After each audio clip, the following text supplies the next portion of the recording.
አረብ ሀገር ልመጣ ነው ምን ትለኛለህ? ኑ ቶሎ ኑ አትምጡ ስንላችሁ አሰቡም። ለራሳችሁ ተመችቷችሁ አረብ ሀገር እኛ ብር እንዳታወጡ ብላችሁ ነው እንጂ ቢመቻችሁማ እንዲህ ኑ እኔ እንዳንድ ወንድም የሚመለከተኝን ያክል ገንዘብ እከፍላለሁ፣ ችግር የለውም።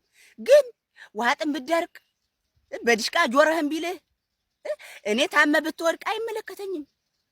እናንተ የምታዩትኝ እዚህ ሰው 24 ሰዓት ሸበካ ላይ ስታዩት ወይ ለሸበካ እንደዚህ ለዳታ የሚሞላ ኮንማ ገንዘብ ኑ በቃ ቤተሰብ አሁን እዚህ መጣ አትምጡ ስንላችሁ ትቢት ይዛችኋል። እንደ ሀበሻ ያልኩ ትቢተኛ የለም። አረ ተው አያዋጣም ስትባሉ ለራሳችሁ ተመችቷችሁ ነው እንጂ እንዲህ ብሏችሁ ብር እንዳትከፍሉ ኑ በቃ። ሰው ልመጣ ነው ካለ ኑ ቶሎ በቃ ኑ፣ አይመለከተንም። መክፈል ካለብን ምናልባት ካለብን ነው እኮ እንደው ምናልባት ያለው አንድ ጊዜ እንከፍላለን። ከዛ በኋላ እኔ ሐራሜ ቢይዝ ጆሮህን ቢል ዋጥም ቢያደርቅ ሞቱ ብትለኝ አይመለከተኝም። ተነግረሃላ። እኔ እኮ ምን አይነት ዜጋ ጋር እንደምንኖር ነው። የመዳም ቅመም የምታፈቅረው ልጅ በፍጹም እቃ እያጠበኝ መክነሳ እየከናነሰ በአጠቃላይ ስራ እየሰራይ አታወራው። እውነቴን ነው። ስራ እየሰራ የምታወራ ከሆነ ወይ አዲስ እየተግባባችሁ ነው፣ ካልሆነ ደግሞ ምኗም አይደለም ቅያሬ ነው። እውነቴን ነው። እረፍት ግን አትፍረድባት። ነው እንዲህ ሲል ያው እየደከማቸው ማንን ያውሩ። ከዛ ስራዋን ጭርስ ስታደርግ ውዴ ድርሻዬ በቃ ነገ ደውልልሃለሁ አሁን ልተኛ ነው እናንተ እንዲባርጋ ስራዋን ትታ እንደዚህ ቁጭ ብላ አንዷን እግሯ ወደ ደቡብ ኮሪያ አንዷን እንዲህ ግልብጥብጥ እያለኝ ታወራለች። ዋናው ንጉሱ ነው እሱ። ምክንያቱም ስለምታፈቅረው እቃ እኮ አለ እኔ አንቺ ማጠቢያ ነኝ ብሎ ጥንዝ ያረጋታል። የሚስኪን አንዱ ጠንበለል እንደኔ ያለው ችግር የለውም ጠቢቢ ኳ ጆሮ ይደረቁራል ችግር የለውም ስራ አይደለ እያለ ነፍለል ይላል። ነፍለል የምታፈቅር ከሆነ አልኩ በፍጹም እቃ አታጥብም። ምናልባት እቃ አታጥብ በፍጹም ስል ያው አንዳንድ ቀን አስፈላጊ ከሆነ ምናምን ካልሆነ እንጂ ሁሉ ጊዜ ሰዓት አለ። ከእንቅልፏ ብድርግ እንዳለ ቀጥታ አንተ ትደውልልሃለች። ስራዋን ጭረስ ስተረቅ ቀጥታ አይንን ጧ ታረጋለች። ወደ ዋናው ይከዳል። ተዋ አታብዙት። እኛ እናሳዝንን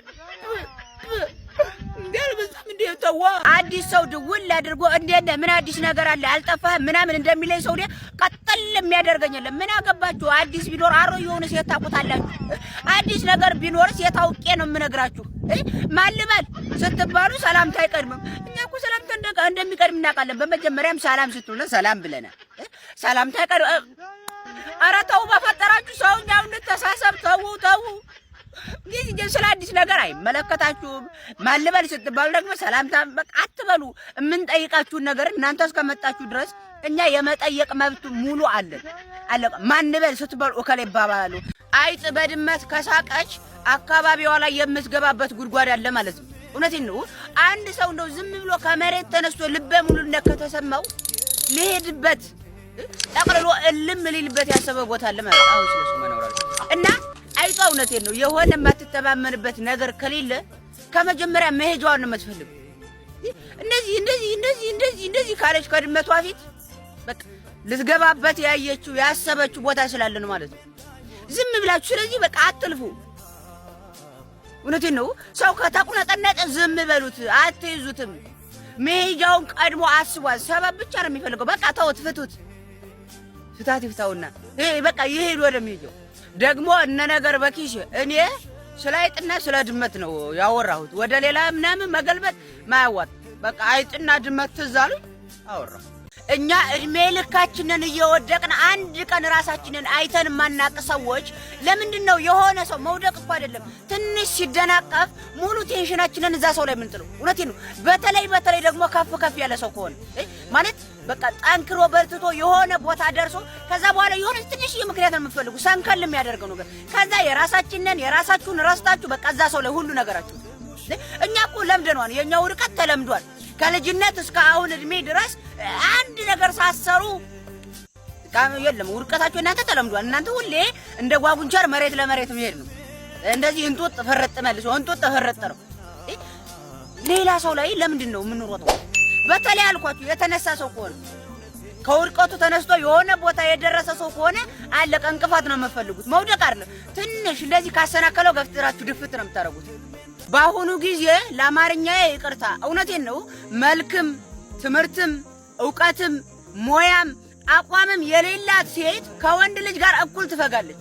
እውነቴን ነው። ይሄ ምንም የሚያጠራጥር ከወንድ እንደውም እንጃ ከወንድ ልጅ የበለጠም ልትሰራ ልትፋጋ ትችላለች። እዚህ ጋር አሁን ኧረ አይባልም እንዴ ነውር ምናምን። እርግጥ ነው አይባልም። የማይባለው ግን የማይሆን ነገር ከሆነ ነው። ነገር ግን እየሆነ እያየ ነው። መልክም ትምህርትም እውቀትም ምንም የሌላ ሴት ልጅ ከወንድ ልጅ የባሰ ልትፈጋ ልትጥር ትችላለች። ካልሆነ ኑሮ አሳሳቢ ነው፣ ከባድ ነው። ሁሉም ከሴት ልጅ የሆነ የሚስበው ነገር ፈለገ። የሆነ አንድ የሚያቀራረባችሁ ነገር ግዴታ ሊኖር ይችላል። እውነቴን ነው። ካልሆነ ጣጣ ነው። ዝም ብላችሁ ስሩ። እውነቴን ነው። ካልሆነ በጣም አስጨናቂ ነው። አሁን ዘመኑ ተከርብቷል። ማን ለማን መኖር እንዳለበት ራሱ እያወቅኩ አይደለም እኔ ራሱ። ለምን መሰለሽ ካረጋችሁ በኋላ ጥሎሽ የሚሄደው የማይፈልግሽ ምናምን። ምክንያቱም ከዚህ በኋላ ካንቺ ምንም የሚጠብቀው ነገር የለም፣ የሚያጓጓው ነገር የለም፣ ተስፋ የሚያደርገውም ነገር የለም። ሁሉን ነገር ባጭሩ ጨርሳችኋል። እውነቴን ነው። የፊልም መጨረሻ ካወቃችሁት ማሉ አጓጓ አለቀ። አንቺ ደግሞ መጨረሻውን ቀድመሽ ሰጠሽ ማለት ሆነ። ስለዚህ እውነቴን ነው። ለዛ ነው ብስቁልቁላችሁ ወጥቶ እንዲህ ብሎ ምናምን የምትሉት። በቃ የሚጠብቀው ነገር የለም። የሚፈልገውን ነገር ነው ቀድሞ አገኘ። ከዛ በኋላ ተስፋ አያረግሽም። ምንም የሚጠብቅልሽ በቃ ምንም አይደለሽም። ለዛ ነው ምንቅርቅራችሁ ወጥቶ ነበር እኮ ለዚህ አልነበረም ቃል እኮ ምናምን ካልሽው ሰርጉን እርሽው ነው። እውነቴን ነው። ስለዚህ መጠበቅ አለባችሁ ከምንም ከማንም። ዝም ስትላችሁ እኮ ትክክል ሆናችሁ ምናምን አይደለም፣ ስልችት ስላላችኋት ነው። እውነቴን ነው። አንዳንዴ እኮ አዎ ልክ ናችሁ፣ ልክ ነሽ፣ ልክ ነህ ያ ማለቱ ራሱ ስልችት ይላል። እውነቴን ነው። መተንፈስ ሰልችቷታን አይደለም እናንተ ጋር የምትመላለስ እንጂ እኮ ዝም ስትል ራሷን እየነቀነቀች ዝም ያለችው ልክ ሆናችሁ። እናንተ የምታስቡበት መንገድ ያሁኑ አይደለም።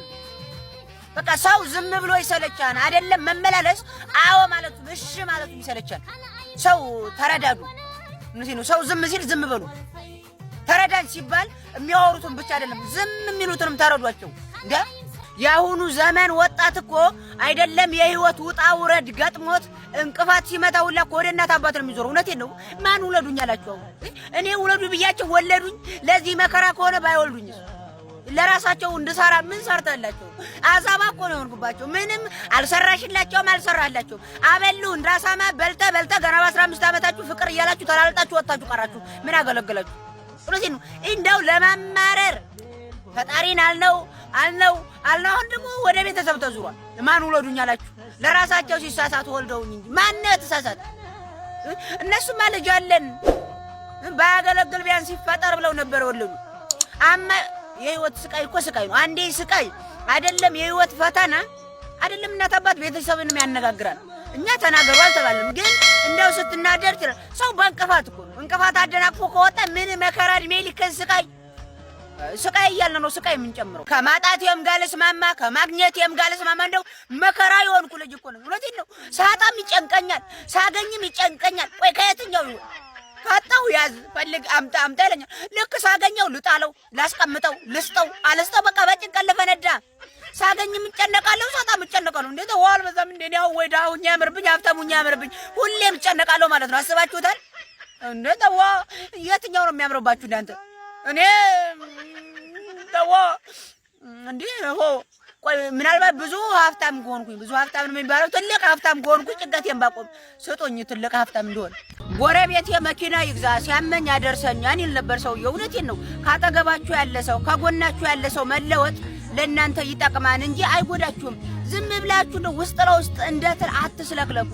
ቢቻል ገዙት፣ ባስተሳሰብም በምትችሉት ነገር ሁሉ ገዙት። ካልቻላችሁ ደግሞ ዝም በሉ። የሆነ ጸረ ስራ አትሆኑበት።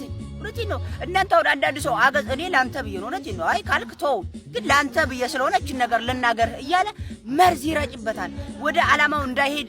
እኔ ከምን እንደተሰራ እኔ ሀበሻ እኔ በምን ቀላቅለው እንደሰሩ እኔ አላውቅም። ከሰው ነገር ላይ እንደዚህ ማትሩክሩክ ምናምን ተው። እኔ እኮ በሴት ልጅ ስም ፌክ አካውንት ከፍታችሁ የምትጠቀሙ ወንዶች፣ በወንድ ልጅ ስም ፌክ አካውንት ከፍታችሁ የምትጠቀሙ ሴቶች እንደው እናንተን ነበር። ቆይ ግን ምንድነው አላማችሁ? ከዛ ወደ ትክክለኛው አካውንታችሁ ትሄዱና ኮሜንት ላይ ገብታችሁ የኔ ፍቅር በራሳችሁ አካውንት ሌላ ሰው የኔ ፍቅር የሚላችሁ አጣችሁ። የሴት አካውንት ትከፍትና ከራስ ወደ አካውንት ተመልሰ የኔ ውድ ስሞትል ነገ ፍቅርን ካልተቀበልከ ሰጥነ ምለው አንቺ ብትሆኝ ወንድ አካውንት ከፍቺና ኮሜንትሽ መጥታሽ ተረጅኝ ካልተረጃሽኝ ሞታለው ሲጥበይ። እኔ እኮ ሰው እንዴ በዚህ ልክ እኮ በቃ ወድቋን ሰው ገብቶታል። አትልፉ ቦቦቦቦ እኔ ሴት ሊሆኝ ምናምን አትዘበ በቃ የራሳችሁን አካውንት አንድ አለ በዛ ተጠቀሙ። ሰዩ አፍቃሪ ከተገኘም ሲጀመር ባይፈቀርስ ቢቀር ባይፈቀር ምንድነው የሚቀረው እንዴ? አንዱ አንቺ መናጢ ምን አባሽ ብሎ ሲሄድ ያኛው ደግሞ የኔ ማርማራታ ምን ልሆንልሽ እያለ ይመጣልሻል። ምን አስጨነቀሽ?